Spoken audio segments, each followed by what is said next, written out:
Hey guys, Dion Taylor here. In this video, I'll be talking about the Sales Accelerator, and you might know that I've already pre-recorded a couple of other videos about the Sales Accelerator.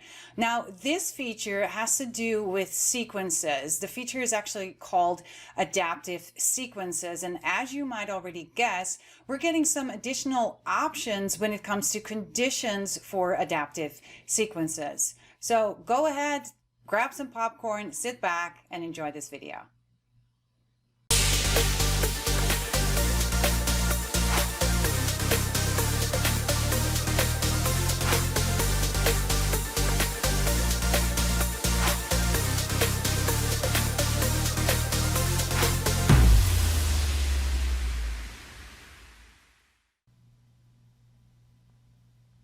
In order to start using these adaptive sequences in your environment, the first thing that you're going to need to do is to enable or turn on the adaptive sequence timeout flow in Power Automate. So you can do this by going to flow.microsoft.com.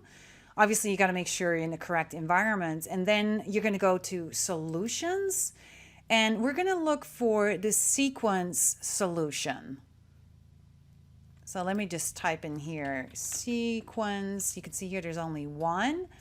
And then from within that sequence solution, we're going to find the adaptive, and here it is already, sequence timeout flow. So you got to make sure that you turn that on. You can see I already have it on in my environment, but if it's off, you will see a button here that says turn on. So make sure that you do that first before you start.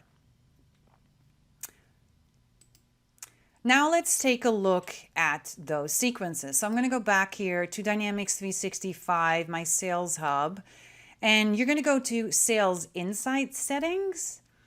And then obviously, as the name already kind of says, right, we're going to go to Sequences. So I'm going to start a new sequence for opportunities. Opportunity sequence. And that's going to be the opportunity record type. So I'm going to click next here. And we were already familiar with these steps, right? So I'm just going to go ahead and start with a step. I'm going to do an introduction email. You can also add an email template if you wanted to, put in a description. And then you're going to go ahead and save that.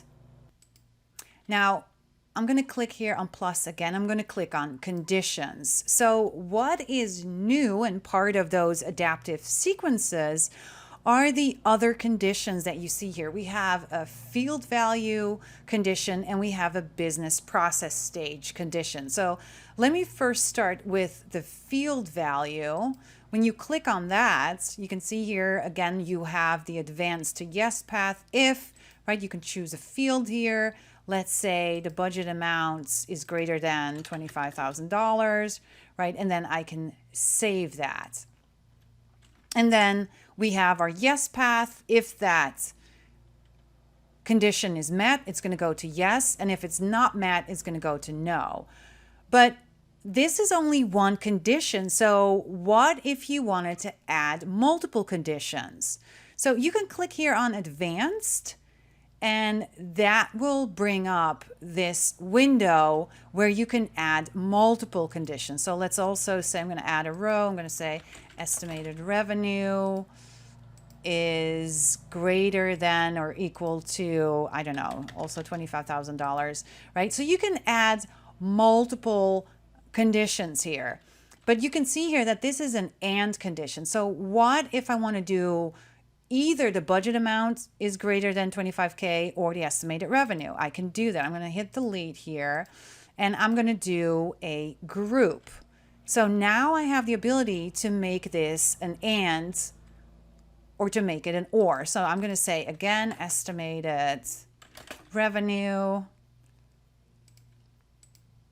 let's say is greater than or equal to $25,000. And then I can also say, or the budget amount is greater than or equal to $25,000, right? So that's how you can do or conditions. And then obviously you can also do a related entity. So maybe if the account that that opportunity is related to is a customer, so I can say account type, because it's a custom field I had, is customer, right? So either the estimated revenue is greater or equal to 25K or the budget amount is, and this is actually a customer, right? So those are now my conditions. You can see here that now if I click on this little box here, this field value, let me do it again. If I click on this, that immediately opens up this pane because I have multiple conditions. So that's what you can do with that new field value type of condition.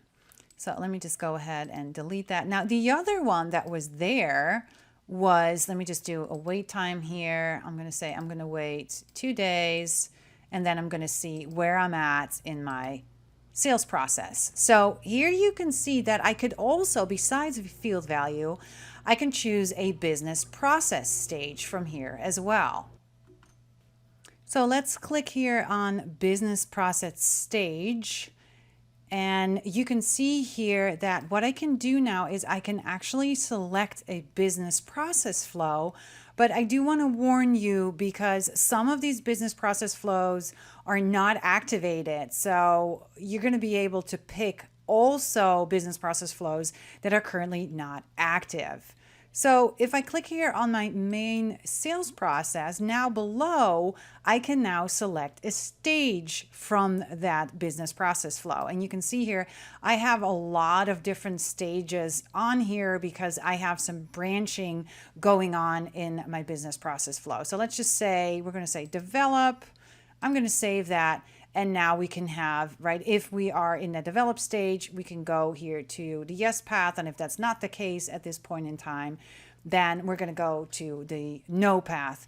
Now, you have to be a little careful with that. You probably want to put some wait conditions in here, right? Because otherwise, when you mark this email as complete after you send your introduction, the system is then going to look and see if that business process flow is in that develop stage. And if it's not, then it's going to follow this no path, right? So it doesn't work the same as a workflow where it waits until it gets into that develop stage and then takes that yes path. So those are just some things that I've noticed. So I just wanted to say that. So we can say, for example, you want to set a wait time here, maybe wait 2 days, and then right after that email was completed, and then you want to check to see if we are in this develop stage of this business process flow. So just wanted to mention that.